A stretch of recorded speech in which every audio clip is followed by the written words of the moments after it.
Okay. All right. Excellent. That's interesting. So that's a really out there army, and I think it was probably the most alternative one at the tournament. So, did you end up regretting taking it, or did you feel that it was actually a suitable test of the game mechanics by bringing some basically insane diversity? Well, no, I don't regret taking it at all because, well, one, I've had these models which were, well, it's basically I've got each troop made up and there's 2 full werewolves and 1 wolf per troop. The werewolves are the Rackham confrontation line, the wolfen, and the wolves came from Otherworld minis. So I've had these wolfen models lying about for 10 years or something. Right. And it's finally given me sort of some reason to paint them up. Okay. So I'm happy with that. I'm really happy with how the army looks. It got a lot of comments over the weekend as well. I played with it in Edinburgh last week and it got a lot of comments. So I'm definitely happy with that. I don't have any regrets doing it. Great. That's really good to hear. Yeah. I actually plan to expand the army as well with even more werewolves. Well, can't have too much of a good thing. No. I guess. But even just using some of the wolfen models as counts as units, like for example, there are a couple of wolfen models with giant crossbows, which will work as balefires. Oh, that's cool. Yeah. That's clever. So everything in the army is going to be a werewolf. Units of wolves as knights, things like that. Going to try and get a really good, imposing one of the character models. Can do him as Morgoth. A couple of them have sort of totem back banners. So there's army standard bearers. Do like a shaman thing for Morgoth. There's a couple of lone wolf models who were like mages. Oh, cool. So, get them done, and they'll just count as either a necromancer or a lich priest on a horse, and that keeps the speed up as well, and the base size, because they'd be on a 40 or 50 mil base. All right. Okay. So that's that. Well, yeah. Wow. So we've got a lot of. Information. Yeah. I'm sorry, you're going to have to cut all this, aren't you? No, it's fine. It's just I'm kind of still laughing at the sheer, bloody mindedness of just this one thing and this one thing only. See, it's one of those things that's, I don't know, I've been accused by people of doing, I don't know, not silly lists, but not optimal lists. And again, this comes back to not being competitive, and I don't really care if it's good or not. It's about the models for me. It's always, the draw has always been the models. I've never been like a card game player because there's no models involved. Okay, yeah, I can so totally as long see as that, yeah. there's a model that I like, I'll put it in the army, and quite often it's to the exclusion of everything else. So again, it's, you pick something.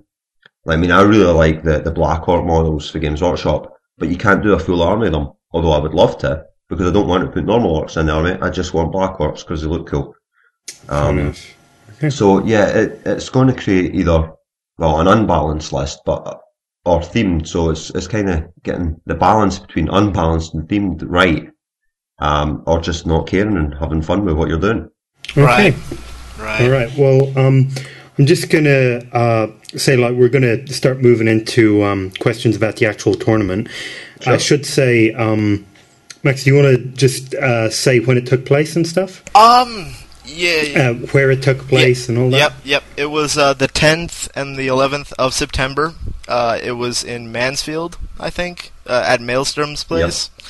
So it was hosted by Maelstrom Games, who sell Mantic stuff on their web store.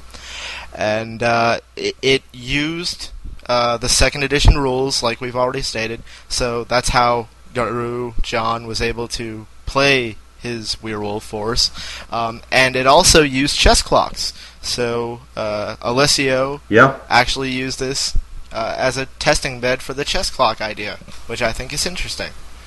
So that's basically where it took place and what they used. So. Okay, great. So I just have one last question for you. Well, actually 2, I guess. Yep. So how many players were actually at the event, and would we actually know any of them? Right, let's see.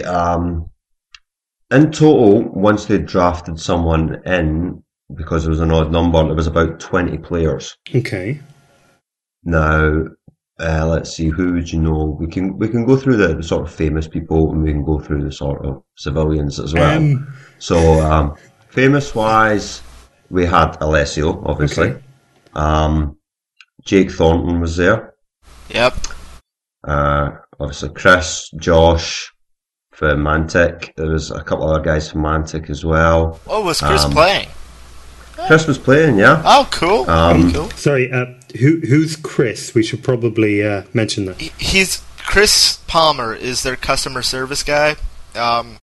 He is nice. No, he's not. He's the events coordinator. Okay, events coordinator. I've always called him the customer service guy because he handles all my customer service needs. My apologies on that, everybody. All right. Okay, so, and who else? But there was a couple of guys from the warehouse. So if you get any pubes in your plastic resin models, it's their fault. Yeah. Okay, so we're not PG anymore, I guess. You invited me onto the show. We've not been PG since we started. Not in your head, I guess. And let's see. There was obviously myself from the Fanatics. Mac War was there. Jez. Kudasquarius, Thomas Pugh was there. I dragged down Chunky, or Scott Usher, who his picture's up on the blog playing one of the first games. And see a couple other guys. Bobo from Unseen Lurker was there. And a couple of guys who I don't know but are apparently kind of famous on sort of wargaming circuit. Right, fair enough. That's quite a few, actually. So, if they had that many people, how were they able to referee rules debates? Because as we know, especially in Warhammer and 40k, there's always going to be a rules debate, and there's always referees or judges to sort those problems out. Well, there's only really about 20 pages of rules, so there's not that many debates now compared to your kind of standard 300-page rule debates. And the benefit of having the guy who wrote the rules playing in the tournament. So I think he got distracted for a couple of these games as well. Okay. There was still a few questions then. Fair enough. Yeah. Yeah, but at least Alessio was there to answer them, though, which is definitely a plus. So you said there was 6 games total? Yeah, 6 games in total. Saturday morning started with a warm-up, just to get everybody kind of used to the whole chess clock for people that never used that before. Right. And I'll admit I was one of them. I'm quite leisurely with my gaming. It's kind of like, right, okay, you're taking your turn. Okay, I'm going to the toilet. I'm going to have a smoke. I'm going to get a cup of coffee, whatever. I trust you not to screw me over when I'm away, type thing. Right. So playing with a clock was certainly different. I think my extreme army was at an advantage with this because, well, 1, werewolves are pretty fast, and 2, I only had to remember one stat line for the entire tournament, which made things quite easy. And it was kind of like, right, first turn, at the double, at the double, at the double, at the double. Yeah, okay, your go. So I think most games, my first turn was over in about a minute. And that first game where you've got an hour and a half, it's like, why am I rushing? There's no pressure here. I'm not going to run out of time. I mean, even like later on in the tournament, we changed the games down to like half an hour or 45 minutes or something like that, and I still had plenty of time. I think the half-hour game, I still had about 16 minutes on the clock at the end of 6 turns. Wow. It's not quite as good as Scott's, was it Soul Reavers, Vampire Knight Army? The Soul Reavers. He played, I think, maybe 35 minutes in his 6 games of the tournament. Total? In total, yeah. Wow. He basically had 3 units of knights, a vampire on horse, and a balefire catapult. And I think his average game time was about 6 minutes and 6 turns. Wow. Yeah. Yeah. So I don't know. It's one of the strange things about army composition for time games. There's a lot of factors here with taking a fast army or a similar, like lots of similar units, so you're not having to remember loads of things. I mean, I've got to hold my hand up here. I completely forgot the Evil Dead rule for my werewolves until the very last game of the tournament. Oh, wow. When I was playing another undead army. Purely because I hadn't written it down, because it's the army-wide rule, it wasn't actually on the werewolf profile.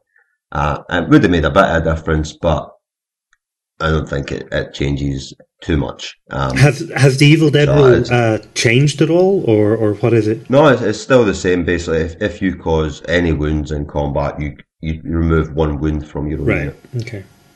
Obviously, like with the whole timing thing, there's a couple of things will screw that up, but elves as an army have the elite rule, so you're re-rolling misses. That's eating up your time when you're re-rolling. Anything that's got the regen rule, where you have to re-roll successful wounds on it, is eating up your time having to re-roll those dice. Yeah, I had heard that. So I had heard. There's a lot of things you can factor in to maximise your own time, but also take away your opponents.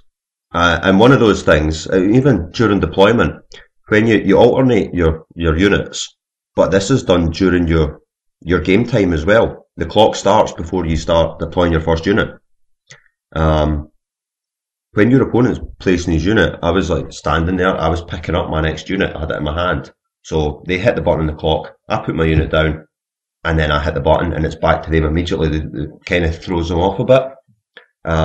For me it was easy because 10 werewolf units is basically the length of a 6-foot table. So I just know unit down, inch, unit down, with an inch gap between them all, and I'm taking up that 6-foot table anyway. There's not really much choice where my army's going. Yeah, I'm a little bit... identical units, it doesn't matter. Sorry, I'm a little bit worried about the timer for the deployment now that you describe it in that way. Again, this is only... The chess clock's completely optional. True. True. If you don't want to play with it, you don't play with it. If you want to expand the time, and obviously what we're doing is looking to get the balance for how long a game should be based on a points value. So even an hour for 1,500 points is a long time. 45 minutes was a long time. For some armies, half an hour is a long time. Now, is that half an hour total or half an hour each? Sorry. Yeah, half an hour each. Okay, right. Yeah, but I mean that would still be a 5-minute turn if you break it down, or say about 4 minutes including your deployment time. Right. But again, it depends what you're aiming to do. I mean, I've heard of people who make one move and then end their turn, and it just throws their opponent because their opponent's still thinking about what's going to happen. Right. And obviously, you could be having the most severe ass kicking of a game, and if your opponent runs out of time, you win automatically. You know what? In reference to that, I actually think that if I was to run a tournament, I would have it that if you run out of time, you don't get to move anymore, and you lose a bunch of points. I wouldn't have it an automatic loss. But then I really like the system where it goes like, 20-0, 1-19, 17-3, all that kind of thing. I like that system, so that's just me, Okay, we're just going to take a break for a moment, and in the meantime, why don't you listen to a word from our sponsors? Awkward. So, Max, do you want to keep asking about the rounds? Well, yeah. Basically, who did you face during the rounds, and how did it go? Right. Let's see. The first game on Saturday morning was the warm-up game. This was a 3-hour slot for this. Just basically to get everybody used to the rules and the chess clock and kind of break into the weekend.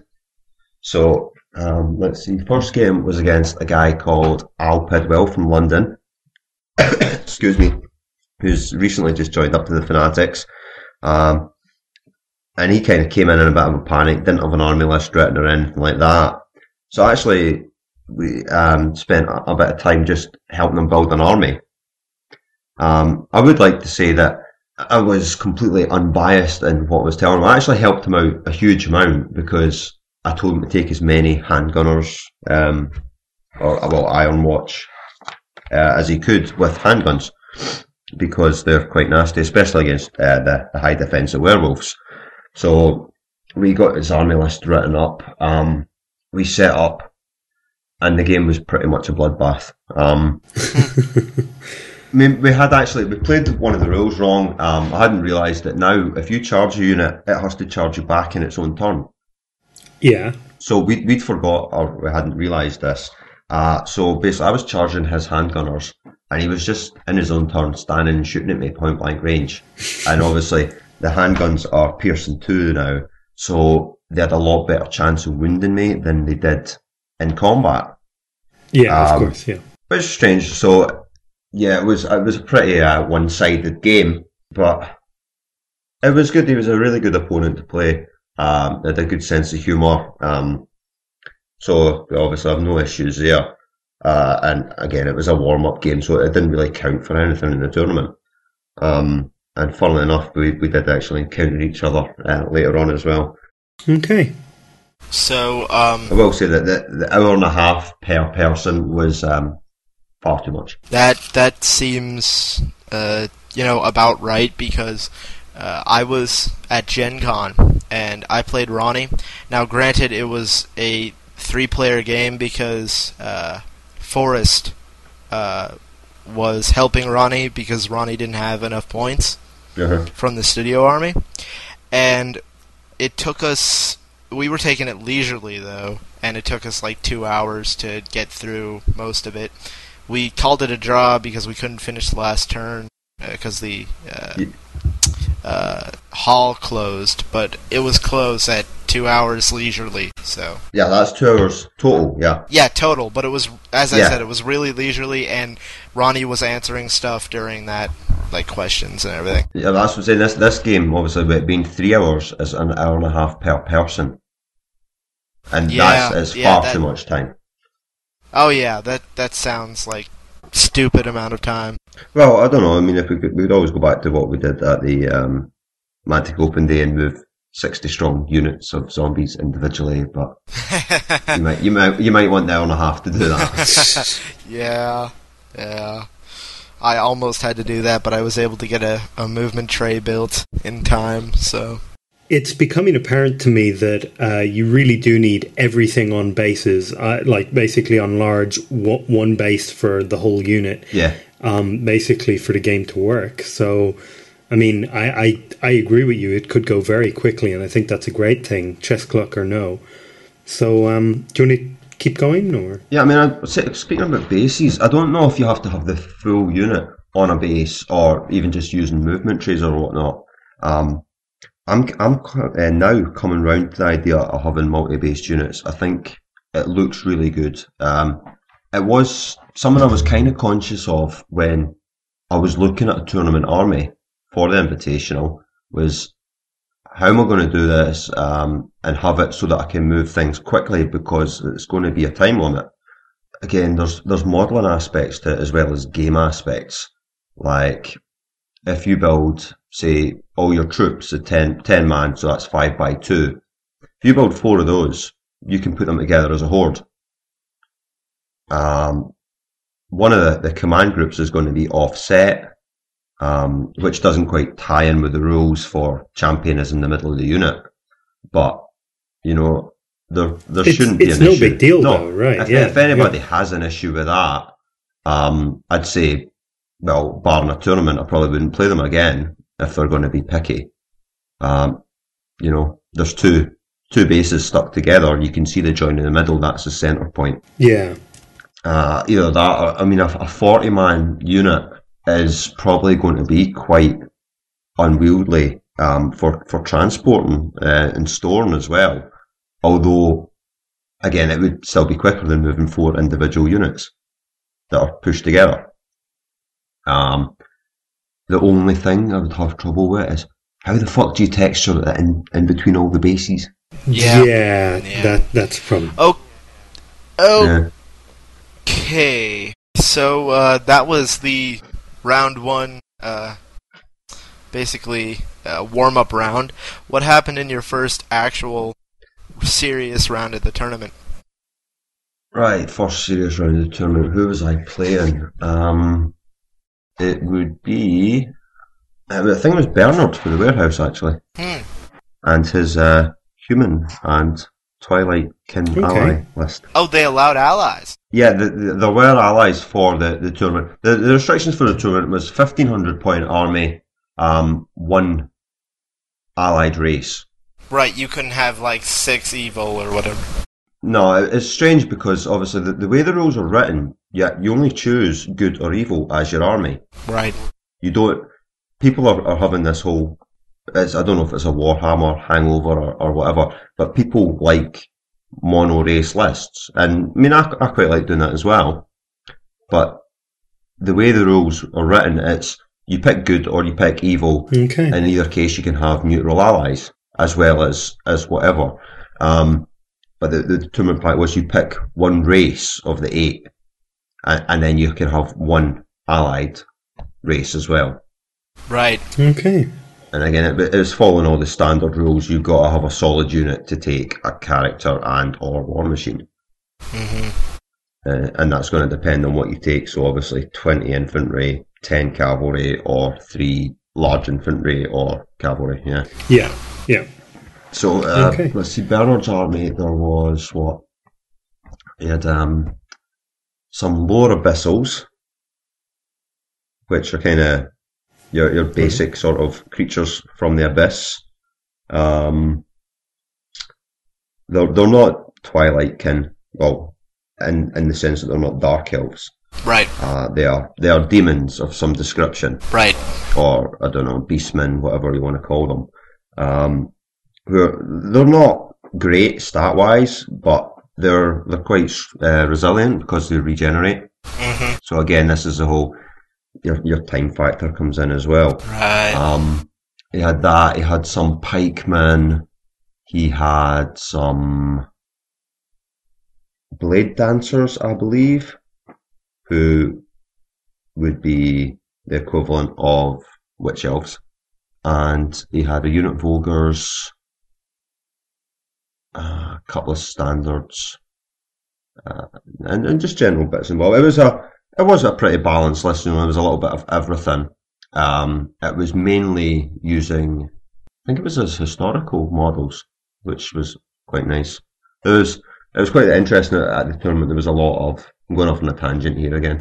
A good mix. I mean, there was a lot. There was Mantic models. There was workshop models. There was quite a few historical models. I had my Rackham stuff and that as well. So there was a good mix, and I mean, it's really interesting to see that people's takes on the same army using different models compared to, say, my experience of Conflict, where it's there's an orc army, there's another orc army, and bar the whatever the colours and the standard of painting, it's identical. Right. Yeah, that's interesting. Right. That is interesting. And saying that, though, there were 2 guys up from London who had identical orc armies. Really? Yeah. That's crazy. Oh man. Okay, so how what happened in the game? The game with Bernard. Let's see what the mission. I think was the pillage. Right. Where you actually have to command the points. Okay. On the table, and it basically. By this point, we'd already had a Q&A session, and it was characters or individual models can't hold control points. Right. So it came down to kind of blocking off some of them, making sure some of these units, obviously, like the werewolves are handy in that they have a huge amount of speed and they're nimble, so they're quite manoeuvrable as well. I don't think I used it to its full potential because it was more about I'm going to charge you and hit you. So yeah, playing pillage. There's a couple of things where obviously when you think you've done enough damage to break a unit, and because they're inspired or whatever, they just won't run away. They won't rout. Or there's other times when you do 1 damage on a unit and you're lucky enough to roll boxcars and it's automatically wavered for the next turn. Yeah. Which is quite handy. There was a few instances over the full weekend where people had to re-roll boxcars and got it again. Or Snake Eyes were re-roll and getting Snake Eyes again. So obviously it's just one of those random occurrences, but Yeah. it's the kind of thing that stands out to you. Yeah, basically it was with a bit of a slugfest. It took me quite a lot of time to get rid of a big unit of knights, who unfortunately are headstrong as well, so they've got that 50-50 chance of coming back and hitting you really hard on their own turn. Right. But they've obviously got quite a good sized flank, so you can stick a unit in there as well to pile on more damage. I think actually it was the lower abyssals that caused me the most problems with the whole, yep, okay, you're hitting me, you're wounding me really easily, now you've got to reroll them all. Okay, great. So, and it's one of those things, obviously, for example, if you're hitting a unit, say, on 3s, you expect about 2/3 of your attacks to go through. Yeah. Right. And then you're wounding them on 4s, so you expect about half of that to go through. Right. But then you've got to re-roll it, so only about half of that's going to go through again. So obviously it takes down the amount of damage you're actually doing on the unit, even although they're easy to damage. Yeah. Yeah, that does suck. But, well, yeah, it sucks when you're playing against it. When you've got it on your side, I imagine it's quite handy. Especially when you've got some of the models with like defense 6 and regeneration, which is just, Yeah. no man can kill me type thing. Exactly.